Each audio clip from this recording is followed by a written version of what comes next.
Bismillahirrahmanirrahim. Assalamualaikum warahmatullahi wabarakatuh. Alhamdulillah wassalatu wassalamu ala Rasulillah. Allahumma aslih ummata Muhammadin sallallahu alaihi wasallam wa farrij an ummati Muhammadin sallallahu alaihi wasallam warham ummata Muhammadin sallallahu alaihi wasallam wa anshur rahfaz wajid nahdlatul watan fil alamin bi haqqi sirina Muhammadin sallallahu alaihi wasallam, amma ba'd. Selanjutnya jadi kita akan lanjutkan tentang pembahasan tentang kritikan ya terhadap ajaran Islam atau agama Islam atau Nabi. Nah, pada kesempatan ini ajarannya ya. Di sini pertanyaannya singkat S, berarti soal di sini. Antum tuharrimuna ibadatal asnam. Kalian umat Islam mengharamkan untuk menyembah patung. Summa ta'budunal ahjar, tapi ternyata Anda sendiri menyembah batu. Allah Rabbi. Berarti orang-orang tawafno anggap menyembah batu. Ala tarawna annakum tutawwifuna haula ahjar Ka'bah. Wa tuqabbilun, dan kalian itu mencium hajaran, batu. Tusammunahu, kalian beri nama batu itu al-hajarul aswad. Izan fa antum wasaniun, katanya itu. Kalau begitu Anda juga itu dianggap wasaniun, dianggap paganisme. Ajarannya itu ajaran penyembah berhala, berarti dianggap kan gitu. Ya itulah kalau memang tidak paham hadirin ya. Makanya ulama itu mengatakan iza tas'al ilm, kalau ilmu pengetahuan itu orang itu menjadi luas itu, dia itu tidak akan menuduh macam-macam gitu terhadap orang gitu. Nah, Jim jawab. Nah, dijawab di sini oleh ulama. Nahnu la na'budul Ka'bata, kami itu bukan menyembah Ka'bah. Jangan dia lihat orang yang ada di Ka'bahnya. Misal kita yang sholat di yang lain gitu gimana? Kan Ka'bah enggak ada gitu. Kami itu bukan menyembah Ka'bah. Keliling itu bukan menyembah gitu kan, orang yang tawaf itu. Walakinnana na'budu rabbal ka'bati, akan tapi kami itu adalah menyembah rabbal Ka'bah, Tuhan daripada Ka'bah itu, pemilik Ka'bah ini ya Allah Subhanahu wa taala. Ya buktinya kita tidak pernah doa wahai Ka'bah, enggak ada itu. Kita tidak berdoa kepada Ka'bahnya, makanya tidak bisa kita mengatakan itu beribadah kepada Ka'bah. Makanya di sini beliau mengatakan Syekh Muhammad Yasin, bahal wajada haula'i al-haqiduna ahadan muslimin yad'ul Ka'bah antarzuqahu au tashfiyahu au dahdiyahu. Apakah pernah gitu kita dapatkan orang-orang yang tawaf itu misalnya, atau orang yang mengkritik ini pernah mendengar seorang pun dari kalangan umat Islam yang sedang tawaf itu berdoa kepada Ka'bah supaya diberikan rezeki, disembuhkan, diberikan petunjuk? Tidak ada. Di saat kita tawaf itu yang kita baca itu ya doa-doa untuk apa? Keselamatan kita, bukan kepada Ka'bah tapi kepada Allah. Misalnya di saat kita lewat iza marratum, apabila kalian lewat itu rukun Yamani gitu. Rukun Yamani, kita dianjurkan untuk baca doa Rabbana atina fid dunya hasanah wa fil akhirati hasanah wa qina azabannar. Di sana ada khusus malaikat yang mengaminkan doa kita. Itu makanya jadi saya waktu di Mekah itu lebih banyak tawaf ya. Saya masuk ke Masjidil Haram tawaf, hampir pokoknya masuk tawaf aja di Masjidil Haram. Kenapa? Ya tadi itu ada khusus yang dijadikan oleh Allah Subhanahu malaikat antara rukun Yamani dengan Hajar Aswad itu, malaikat yang mengaminkan doa kita. Tetap kita berdoa kepada Allah Subhanahu wa taala gitu. Innal Ka'bata, dan sesungguhnya Ka'bah itu qudusiyatuhu, kesucian Ka'bah itu minal ahjar, bukan itu bersumber dari batunya, enggak. walakin minallah, kan tetapi kemuliaan Hajar Aswad itu ya, atau Ka'bah itu adalah bersumber dari Allah Subhanahu wa taala. Sebagaimana firman Allah, wal yatawafu bil baitil atiq, hendaklah dia tawaf bil baitil atiq, yaitu di Ka'bah. Di Ka'bah itu disebut baitil atiq gitu. Rumah yang dah tua, maksudnya udah lama gitu. Walau annana na'budul ahjar, andai kata kita yang nyembah batu, la'ibadna ay ahjar, niscaya kita sembah batu-batu yang lain juga gitu kan. Ini tidak nyembah batu. Walakinna nu'azzimu hajaran bi amrillah. Kita itu menghormati, mengagungkan batu, menghormati batu itu karena perintah Allah. Wa nuhinu, dan kita hinakan juga batu, hajaran bi amrillah, dengan berdasarkan perintah Allah. Buktinya gimana? Bidalili annana narmil ahjar. Buktinya kita lempar batu. Di sapat kita Pak, fi jamratil aqabatil kubra wal wusta was sughra. Pas kita ini kan ngelempar jamrah, itu kita lempar batu itu. Ada batu yang kita lempar, kemudian tiangnya itu juga kita kita lempar gitu kan. Nah, intinya kita tidak menyembah gitu. Itu kita melakukan itu berdasarkan benar-benar perintah Allah SWT, tapi bukan untuk menyembah. Tetap yang kita sembah itu adalah Allah SWT. Sama seperti di saat iblis disuruh untuk hormat sujud kepada Nabi Adam, itu bukan sujud ibadah. Wa idh qulna lil malaikati isjudu li Adam fasajadu illa iblis. Ingatlah ketika kami berfirman, sujudlah kepada Adam. Sujudlah mereka semua malaikat illa iblis. Aba wastakbar wa kana minal kafirin. Aba enggan, enggak mau. Wastakbar, nauzubillah. Kalau enggannya aja masih mendingan hadir itu. Berselobok, ngabot doang, malas doang, masih mendingan. Tapi dia tidak melakukan karena kesombongan. Itulah yang menyebabkan dia itu minal kafirin, bagian daripada orang yang kafir. Kan disuruh sujud itu sujudnya hanya sujud takrim, hanya untuk hormat, bukan ibadah. Karena kalau ibadah, khusus ibadah itu hanya lillah mukhlishina lahuddin. Itu khusus, itu ibadah itu hanya kepada Allah Subhanahu wa taala. Wa ma umiru illa liya'budullah mukhlishina lahuddin. Tidaklah mereka diperintahkan kecuali hanya beribadah, menyembah kepada Allah Subhanahu wa taala. Makanya di sini beliau mengatakan ta'zim li sahibil amri. Ta'zimnya kita, hormatnya itu adalah li sahibil amri wan nahyi, kepada Allah Subhanahu wa taala yang melarang dan yang memerintahkan. Walaqad umirna bi ta'zibil masajid. Misalnya kami diperintahkan untuk menghormati masjid. Kenapa? Di annaha, karena masjid itu adalah buyutullah jalla wa ala. Karena itu rumah Allah. Ya, ini jangan salah paham lagi, rumah Allah, Allah di sana. Enggak. Itu namanya idhafatut tasyrif. Idhafat, menggabungkan kata untuk memuliakan. Masjid disebut Baitullah, rumahnya Allah. Apakah itu menunjukkan Allah ada di sana? Enggak. Misalnya wa nafaqtu fi min ruhi. Allah mengatakan aku tiupkan padanya ruh dariku. Ini kata-kata ruh kemudian digabungkan idhofat dengan kata-kata aku ada Allah. Apakah ruh Allah yang masuk? Enggak. Itu hanya namanya idhafatut tasyrif namanya.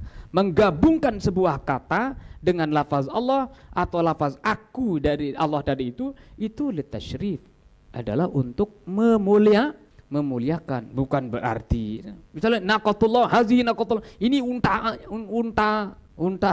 Allah, masa unta Allah terus, kan tidak bisa juga. Ada untanya Nabi siapa? Nabi Soleh keluar dari batu, hebat keluar dari batu.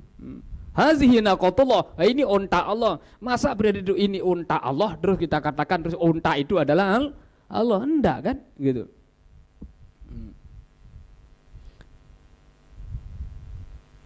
Makanya di sini beliau mengatakan Kita diperintahkan untuk menghormati masjid. Kenapa? Itu adalah rumah Allah Subhanahu wa taala, artinya rumah di mana Allah Subhanahu wa taala disembah di dalam. Wal Ka'batu a'zamuhuma, dan Ka'bah itu adalah yang di antara sekian masjid-masjid yang ada di dunia ini, yang paling agung, yang paling mulia adalah masjid yang di dalamnya ada Ka'bah, yakni Masjidil Haram. Gitu jawaban apa daripada Syekh Muhammad Yasin. Nah, sesuai juga ini dengan hadis hadis Rasulullah SAW.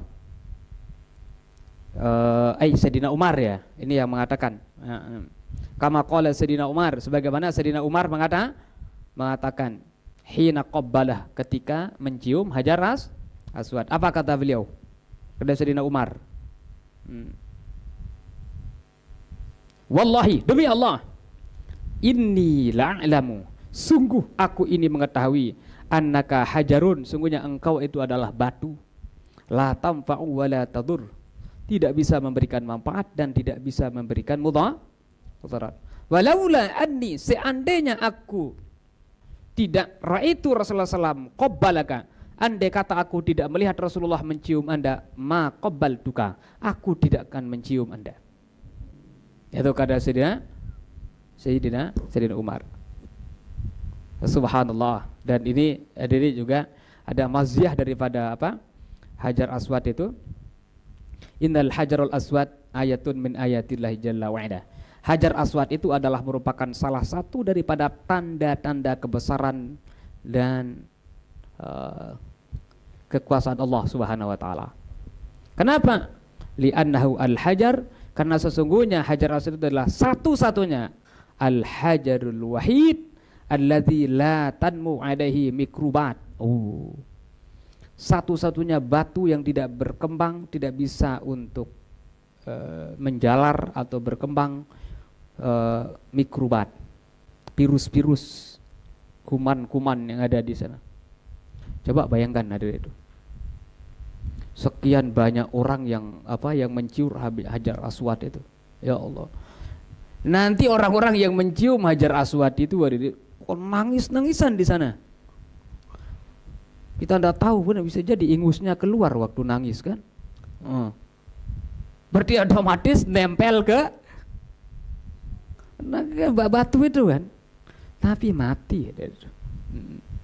Nanti. Kan Hajar Aswad itu paling sekedar hanya dikasih minyak wangi nanti lagi. Kalau sekedar hanya, apakah minyak wangi bisa menghilangkan mikrobat?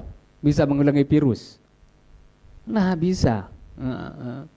Kayaknya virus itu baru bisa hilang itu kalau dicuci terus disikat gitu kan. Tapi gimana ini, mau setiap detik mau sikat Hajar Aswad? Setiap detik mau cuci Hajar Aswad? Nggak bisa. Sekarang orang mencium sampai nangis-nangisan, mungkin liurnya apanya itu, air matanya netes ke sana, mungkin ingusnya itu netes di sana. Setelah itu datang lagi orang akan menciumnya lagi gitu, dengan kondisi yang sama. Seharusnya menularkan penyakit kan, tapi masya Allah tabarakallah. Ini hasil riset. Walaula zalika bi fadlillah lan tafalat al-amrad al-ma'diyah min baini malainil bashar alladzina yuqabbiluna. Andai kata virus itu bisa menjalar kepada yang lain, menjangkit kepada yang lain, niscaya penyakit itu akan menular nanti ke jutaan orang yang mencium Hajar Aswad. Dan beliau menyampaikan juga bahwa Hajar Aswad itu adalah min ahjaril jannah. Itu bagian daripada batu-batu yang bersumber dari surga.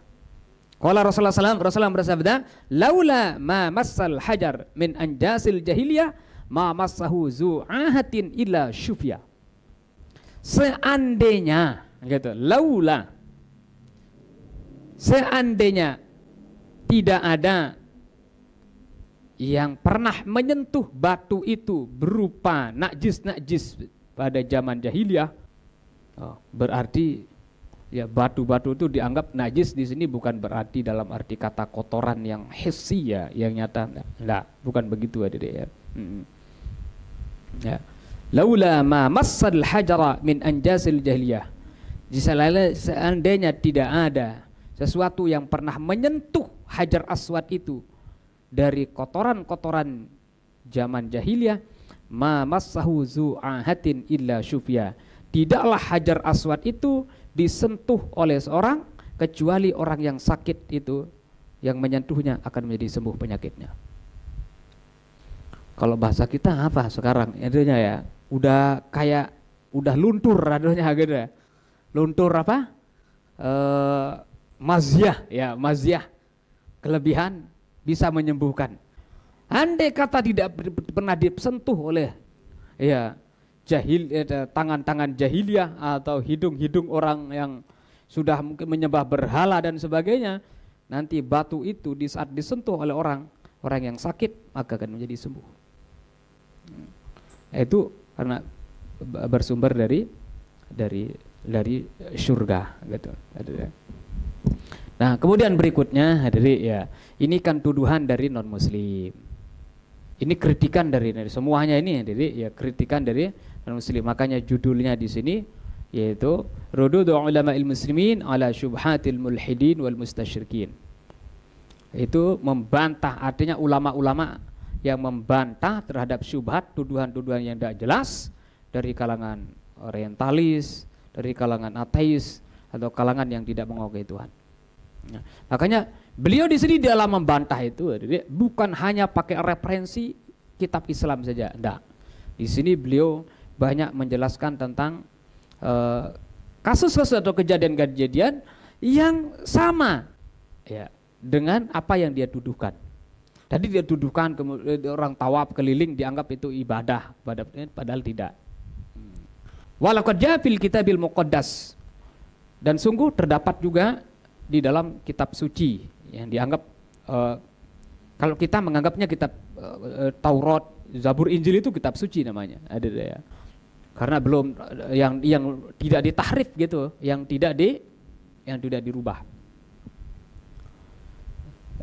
Sifrul Khuruj namanya kitab Keluaran namanya. Pasal 25 ya, 25. Ada juga Sifrul Yashua, kalau bahasa Indonesianya Yosua, Yosua, kitab Yosua. Ada namanya kitab Keluaran, kitab Khuruj, Sifrul Khuruj, Sifrul Yosua. Terus ada yang Samuel juga, Sifrul Samuel al-Awal, dan yang lainnya. Wa ghairiha minal asfar, dan yang lainnya dari kitab-kitab sebelumnya. Anna Sayyidina Musa ala nabiyina wa alaihi wassalatu wassalam. Sesungguhnya Nabi Musa, ini dalam kitab mereka ya, karena yu'azzimuna tabut, mereka itu sangat menghormati yang namanya tabut. Nah, itu dikisahkan dalam Al-Qur'an ya, tabut itu sangat mengagungkan. Bahkan wayastansiru nabi, dan mereka meminta pertolongan dengan pakai tabut, minta pertolongan supaya mendapatkan kemenang dengan tabut itu. Wayaduru nabihi bil Madinah, dan mereka itu keliling di kota di Madinah, di kota itu maksudnya ya bukan Madinah sini gitu, Madinah yang maksudnya ngelilingi kota. Misru maja fin nas tali wa ghairihi minan nusus. Padaro tabutur Rabb. Nah ini dia penjelasannya ya. Padaro tabutur Rabb haulal Madinah maratan wahidah. Tabut tadi itu tabut Tuhan gitu ya. Keliling sekitar Madinah satu kali. Summa dakhalul mahillah. Kemudian mereka masuk ke dalam tenda gitu, tempat. Wa batu fil mahillah, dan mereka bermalam di dalam tempat itu, tenda itu. Kemudian Fabakkara Yashu' fil ghad, besok paginya itu Yosua dia itu pagi-pagi sekali besoknya itu Yosua. Kemudian wa hamilal kahana, Jadi kalau kahana di sini kan seharusnya diartikan tukang dukun, tapi di sini enggak, imam-imam lah gitu ya, membawa tabut Tuhan itu. Dan 7 imam yang lain-lainnya itu membawa trompet. Kalau di itu apa namanya? Di trompet dari tanduk apa? Itu yang terkenal, ada itu. Trompet tanduk. Trompet tanduk apa namanya itu?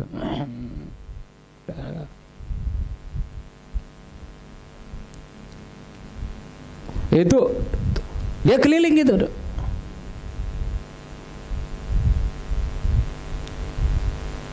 Berarti bukan, apakah kita mau mengatakan itu adalah menyembah apa?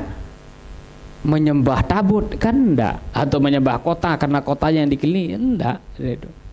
Kita mengagungkan, misalnya mereka mengagungkan tabut itu bukan karena menyembahnya, enggak. Itu karena mendapatkan kemuliaan dari Allah Subhanahu wa taala. Nah, mereka juga maksud saya ya melakukan juga itu sesuai dengan yang ada di dalam kitab gitu.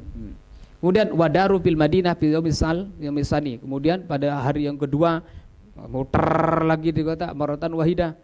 Dan begitu. Sumaraja'u ilal mahillah, kemudian mahallah, kemudian kembali lagi ke tempat itu. Wa hakadza fa'alu sittat ayyam. Nah, mereka kerjakan itu pada udah 7 hari. Nah, kalau kita kan cuma 7 putaran.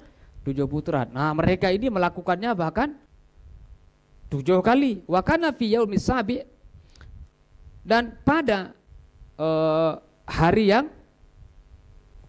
ke-7 anau bakaru. Mereka sudah bakaru artinya berpagi-pagi, artinya apa? Waktu seolah-olah belum terbit matahari sudah mereka itu aindatulil fajri, ketika terbit fajar. Wadaru. Nah, mereka juga ngelilingi lagi gitu 7 kali. Nah, apakah ini dianggap mereka itu ibadah terhadap kota yang dia kelilingi dengan tabut itu? Ya tentunya enggak ya. Sama dengan kita juga begitu hadirin ya. Kita di saat kita mengelilingi mengelilingi Ka'bah itu bukan kita ibadah menyembah Ka'bah, tapi kita benar-benar beribadah kepada Allah. Buktinya itu di saat kita keliling itu kita berdoa kepada Allah Subhanahu wa taala. Nah, pada hari ke-7 itu Yosua itu mengatakan kepada masyarakat pada saat itu, mengumumkanlah gitu, bahwa Allah Subhanahu wa taala atau Tuhan qad a'taqum al-Madinah, sudah memberikan kepada kalian itu Madinah kota itu. Nah, intinya diriku semua, orang keliling atau umat Islam keliling di Ka'bah itu bukan menunjukkan menyembah Ka'bah, tapi justru keliling itu adalah menjalankan perintah Allah Subhanahu wa taala yang memiliki Ka'bah. Tinggal satu kita ambil di sini hadirin ya. Nah, dan terdapat juga padanya sesungguhnya Yosua itu dianggap nabi. Azzama hajaran, beliau itu juga mengagungkan sebuah batu. Kenapa? Li'annahu sami'a kalam Allah. Karena batu itu mendengar firman Allah. Yosua sendiri di sini gitu, mengagungkan sebuah batu karena dianggap batu itu mendengar firman Allah. Wa sayashhadu ala qaumi, dan batu itu akan menjadi saksi nanti terhadap kaumnya. Wa kataba Yosua gitu ya, Yosua dari menulis hazal kalam, ungkapan ini fi sifri syariatillah. Itu ada namanya sifar syariat kitab syariat Allah. Wa akhadha hajaran, dan beliau mengambil batu kabiran. Wa akhadha hajaran kabiran, beliau mengambil batu yang besar. Wa nasabahu, kemudian ditancapkan. Hunak tahtal tatulad, ditancapkan di sana di pohon yang besar. Allati 'inda muqaddasir rabb, yang berada di tempat yang suci tempat suci Allah, Tuhan gitu ya. Summa qala Yosua li jami'i sya'ab. Kemudian Yosua berkata kepada semua masyarakat atau penduduk itu, inna hadzal hajara, sesungguhnya batu ini yakunu syahidan alaina, dia itu akan menjadi saksi terhadap kita. Kenapa? Li'anna qad sami'a kulla kalami rabb alladzi kallama nabi. Oh, karena dia itu bisa mendengar semua firman Allah Subhanahu wa taala yang disampaikan kepada kita. Gara-gara itu diagungkan gitu, dihormati. Apakah di saat menghormati batu itu dianggap nanti Yosua yang dianggap menjadi nabi, dianggap itu ibadah kepada batu? Tentu enggak juga. Fayakunu syahidan alaikum li'alla tajhadu ilahakum. Dia itu akan menjadi saksi supaya kalian jangan membangkang terhadap Tuhan kalian. Ini dijelaskan juga hadirin di sini di Yosua 24 ayat 26 sampai 27. Nah ini beliau sengaja mencantumkan penjelasan-penjelasan yang ada di kitab mereka itu supaya mereka juga paham bahwa kita keliling Ka'bah itu bukan sebagai bentuk ibadah dalam arti kata menyembah kepada apa? Menyembah kepada batunya, menyembah kepada Ka'bahnya, tapi kita menyembah kepada Allah. Cuma arah kita aja itu arah Ka'bah. Nah, di dalam kitab mereka juga ada penjelasan-penjelasan yang seperti itu. Ya tentu kita juga tidak mengatakan kepada mereka itu bahwa menyembah batu, enggak. Ya, tetap menyembah kepada Allah Subhanahu wa taala. Cuma batu diagungkan itu ya karena diagungkan oleh Allah Subhanahu wa taala. Udah sampai sana hadirin kajian kita pada kesempatan ini atau diskusi kita tentang bantahan terhadap kritikan terhadap Islam. Semoga ini menambah wawasan kita dan menambah keyakinan kita kepada Allah Subhanahu wa taala dan kebenaran ajaran Allah Subhanahu wa taala. Sekian, kurang lebihnya mohon maaf. Wallahul muwaffiq wal hadi ila sabilir rasyad. Assalamualaikum warahmatullahi wabarakatuh.